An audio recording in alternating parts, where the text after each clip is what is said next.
ভারতের অভ্যন্তরে একটি হামলাকে কেন্দ্র করে যুদ্ধে জড়িয়ে পড়ে পারমাণবিক শক্তিধর ভারত পাকিস্তান, যা এখনো চলছে।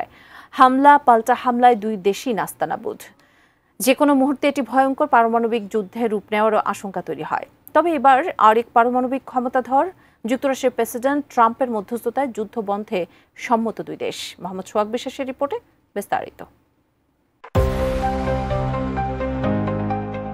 যুক্তরাষ্ট্রের মধ্যস্থতায় দীর্ঘ আলোচনার পর যুদ্ধবিরতিতে রাজি হয়েছে ভারত ও পাকিস্তান।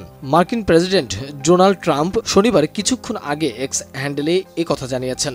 যুক্তরাষ্ট্রের প্রেসিডেন্ট ডোনাল্ড ট্রাম্প বলেছেন, ভারত ও পাকিস্তান একটি পূর্ণ ও তাৎক্ষণিক যুদ্ধবিরতিতে সম্মত হয়েছে। সোশ্যাল মিডিয়া প্ল্যাটফর্ম ট্রুথ সোশ্যালে একটি পোস্টে তিনি জানিয়েছেন, যুক্তরাষ্ট্রের মধ্যস্থতায় দীর্ঘ রাত ধরে আলোচনার পর আমি আনন্দের সাথে ঘোষণা করছি যে ভারত ও পাকিস্তান একটি পূর্ণ ও তাৎক্ষণিক যুদ্ধবিরতিতে সম্মত হয়েছে। বিবেচনাবোধ ও দুর্দান্ত বুদ্ধিমত্তা ব্যবহারের জন্য উভয় দেশকে অভিনন্দন। পাকিস্তানের পররাষ্ট্রমন্ত্রী ও উপপ্রধানমন্ত্রী ইসা হাকদার একটি টুইট বার্তায় বলেছেন, পাকিস্তান ও ভারত অবিলম্বে যুদ্ধবিরতিতে সম্মত হয়েছে। তিনি লিখেছেন, এই অঞ্চলের শান্তি এবং নিরাপত্তা নিশ্চিত করার জন্য পাকিস্তান সবসময় চেষ্টা করে যাচ্ছে এবং কখনোই নিজের সার্বভৌমত্ব ও অখণ্ডতার প্রশ্নে আপোষ করেনি।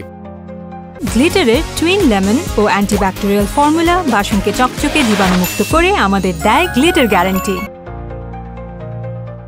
ভারত ঘোষণা করেছে যে স্থানীয় সময় শনিবার বিকেল ৫টার দিকে স্থল, বিমান ও নৌবাহিনী পাকিস্তানের দিকে সব ধরনের গুলি চালানো বন্ধ করে রেখেছে। ভারতের পররাষ্ট্র সচিব বিক্রম মিস্ত্রি বলেছেন, পাকিস্তানের director of general military operations ভারতীয় সময় বিকেল ৩টা৩৫ ভারতের ডিরেক্টর জেনারেল মিলিটারি অপারেশনসকে ফোন করেছিলেন। তাদের দুজনের মধ্যে স্থির হয়েছে শনিবার ভারতীয় সময় বিকেল ৫টা থেকে দুই পক্ষই সব ধরনের গোলাগুলি চালানো এবং স্থল, আকাশ ও জলপথে সামরিক কর্মকাণ্ড বন্ধ করবে। যুক্তরাষ্ট্রের পররাষ্ট্রমন্ত্রী মার্কো রুবিও বলেছেন, ভারত ও পাকিস্তান তাৎক্ষণিক যুদ্ধবিরতিতে এবং একটি নিরপেক্ষ স্থানে বিস্তারিত বিষয়ে আলোচনা করতে সম্মত হয়েছে। এক্সে একটি পোস্টে তিনি আরও বলেছেন, শান্তির পথ বেছে নেওয়ার ক্ষেত্রে প্রধানমন্ত্রী নরেন্দ্র মোদী এবং শাহবাজ শরীফ প্রজ্ঞা, বিচক্ষণতা এবং রাষ্ট্রনীতির প্রশংসা করি।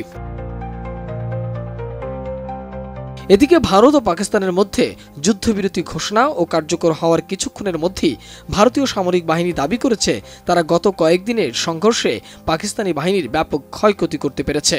যুদ্ধবিরতির পরেও ভারতীয় সামরিক বাহিনী প্রস্তুত ও সতর্ক আছে বলেও দাবি তাদের।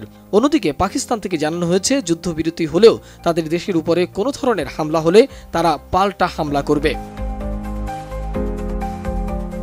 মোহাম্মদ সোহাগ বিশ্বাস, ডেস্ক রিপোর্ট, ATN News।